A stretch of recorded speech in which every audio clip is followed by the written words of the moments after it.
एक ऐसा समय जब भारत में लगभग भूख से 60 लाख से ज्यादा लोग भूख से खत्म हो गए थे।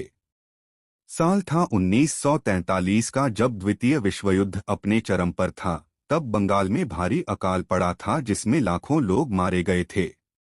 दोस्तों, अगर अभी तक आपने हमारे चैनल को सब्सक्राइब नहीं किया है तो कर लीजिए। आइए शुरू करते हैं। एक इतिहासकार प्रोफेसर रफीकुल इस्लाम बताते हैं कि तब मैं 10 साल का था और ढाका में रहते थे। वह कहते हैं, जब भी मैं उन दिनों के बारे में सोचता हूँ मैं खो जाता हूँ। वर्ष 1943 में बंगालियों को जिस आपदा का सामना करना पड़ा वह विश्व के इतिहास की सबसे बड़ी आपदाओं में से एक है। बीबीसी के कार्यक्रम विटनेस के लिए फरहाना हैदर ने मानवीय इतिहास की सबसे बड़ी त्रासदियों में से एक बंगाल में पड़े भीषण अकाल के बारे में प्रोफेसर रफीकुल इस्लाम से बात की। प्रोफेसर इस्लाम को अब भी याद है कि परेशान लोग खाने की तलाश में मारे मारे फिरते थे। वे बताते हैं, लोग भूखे मर रहे थे क्योंकि ग्रामीण भारत में खाने पीने की चीजें उपलब्ध नहीं थीं। इसलिए लोग कोलकाता, ढाका जैसे बड़े शहरों में खाने और आश्रय की तलाश में पहुंचने लगे। लेकिन वहां न खाना था, न रहने की जगह। उन्हें रहने की जगह सिर्फ कूड़ेदानों के पास ही मिल रही थी, जहां उन्हें कुत्ते बिल्लियों से संघर्ष करना पड़ता था ताकि कुछ खाने को मिल जाए। वो कहते हैं, कोलकाता, ढाका की सड़कें कंकालों से भर गई थीं। इंसानी ढांचे जो कई दिन से भूखे थे और सिर्फ मरने के लिए ही बंगाल के कस्बों और शहरों में पहुंचे थे। बंगाल का अकाल जापान के बर्मा पर कब्जा कर लेने के बाद ही आया था। भारत पर काबिज अंग्रेज सरकार ने देश के अन्य क्षेत्रों से सूखा प्रभावित हिस्से तक अनाज पहुंचने पर रोक लगा दी थी। इसका उद्देश्य एक तो इसे विरोधियों के हाथों में पड़ने से रोकना था और दूसरा यह कि स्थानीय लोगों को ठीक से खाना मिले। प्रोफेसर इस्लाम कहते हैं, यह प्राकृतिक आपदा नहीं थी, यह मानवनिर्मित आपदा थी। ग्रामीण इलाकों में खाद्य पदार्थ सिर्फ इसलिए नहीं थे क्योंकि फसल बर्बाद हो गई थी, बल्कि इसलिए भी क्योंकि अनाज को एक जगह से दूसरी जगह नहीं जाने दिया जा रहा था। उन्हें डर था कि यह जापानियों के हाथों में न पड़ जाए।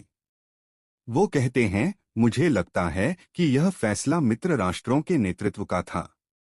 कोलकाता में सेना के लिए खाद्य पदार्थों का अतिरिक्त स्टॉक था, लेकिन ग्रामीण इलाकों में खाने को कुछ भी नहीं था और किसी को इसकी परवाह भी नहीं थी। प्रोफेसर इस्लाम कहते हैं, मैं राहत कर्मियों के एक छोटे से दल के साथियों के साथ हल्दी नदी पर स्थित तेरेपेकिया बाजार पहुंचा। वहां मैंने निर्वस्त्र, करीब करीब कंकाल बन चुके करीब 500 महिला पुरुषों को देखा। वो कहते हैं, उनमें से कुछ आने जाने वालों से भीख मांग रहे थे तो कुछ कोने में पड़े थे, अपनी मौत का इंतजार करते। उनमें सांस लेने की शक्ति भी नहीं बची थी और दुर्भाग्य से मैंने 8 लोगों को अंतिम सांसें लेते देखा। इससे मैं अंदर तक हिल गया। जंग की वजह से कीमतें आसमान छू रही थीं और जापानी आक्रमण को लेकर अनिश्चितता की वजह से शहरी इलाकों में जमाखोरी हो रही थी।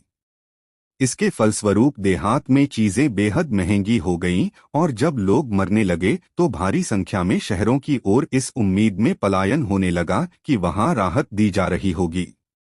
प्रोफेसर इस्लाम कहते हैं, त्रासदी यह है कि कस्बों, शहरों में रहने वाले लोगों की उन बदकिस्मत लोगों से जरा भी सहानुभूति नहीं थी। इनमें से ज्यादातर लोग उन्हीं सड़कों, शहरों में रह गए, वह कभी वापस गांव नहीं लौटे। गांव का ढांचा ही बर्बाद हो गया और बंगाल कभी भी उससे उबर नहीं पाया। प्रोफेसर इस्लाम के अनुसार उन्हें एक अकाल पीड़ित ने बताया, मैं अपने भाई बहनों में सबसे बड़ा था और जिंदा रहने के लिए दिहाड़ी मजदूरी किया करता था। मैंने अपने पिता को गांव में छोड़ा और भाई बहनों को कोलकाता ले आया। उनके पास बस आटा था। हम हर उस जगह जाते जहां खाना बंट रहा होता। अकाल पीड़ित ने बताया, उस दौरान मैंने बहुत कुछ देखा। लोग घास और सांप तक खा रहे थे। मेरी 2 बहनों उस दौरान मारी गईं। सबसे खुश इंसान। बर्मा पर जापानी कब्जे से भारत में भारी दहशत फैल गई। बड़ी संख्या में नागरिक और सैनिक सीमा पार कर भारत आ गए।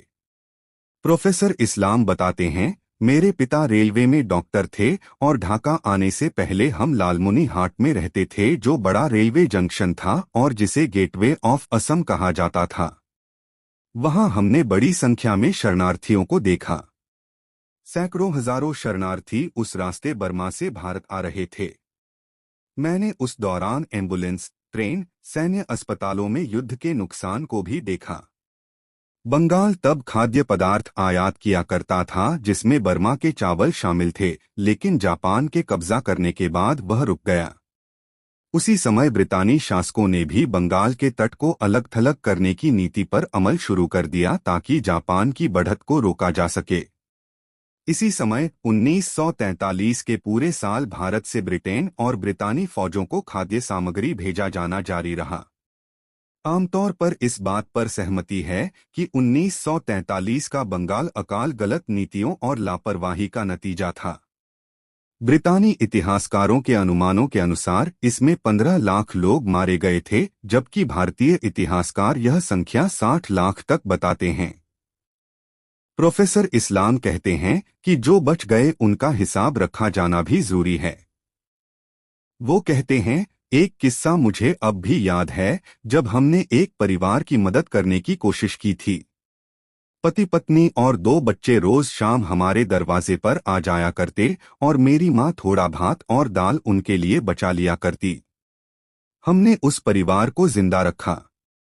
वो बताते हैं, फिर एक दिन वह हमसे विदा लेने आए।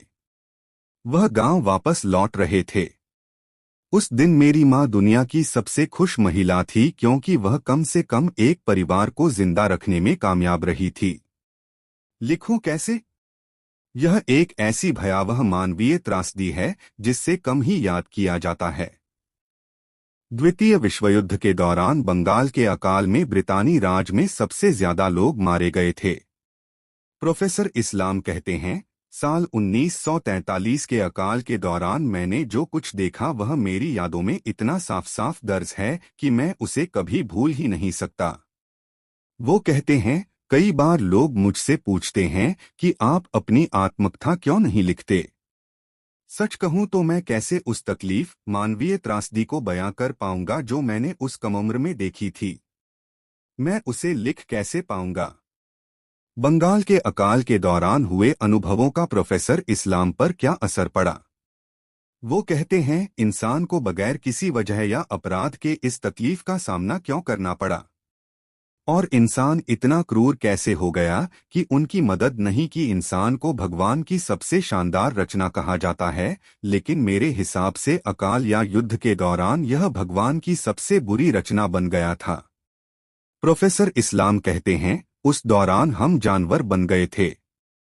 तो दोस्तों, कैसी लगी आपको ये जानकारी? हमें कमेंट सेक्शन में ज़रूर बताएं। साथ ही अगर आप हमारे YouTube चैनल पर नए हैं तो आप हमें सब्सक्राइब ज़रूर करें। अब मिलते हैं ऐसी ही रोचक जानकारी के साथ अगले वीडियो में। तब तक के लिए आप अपना तथा अपने परिवार का ख्याल रखें।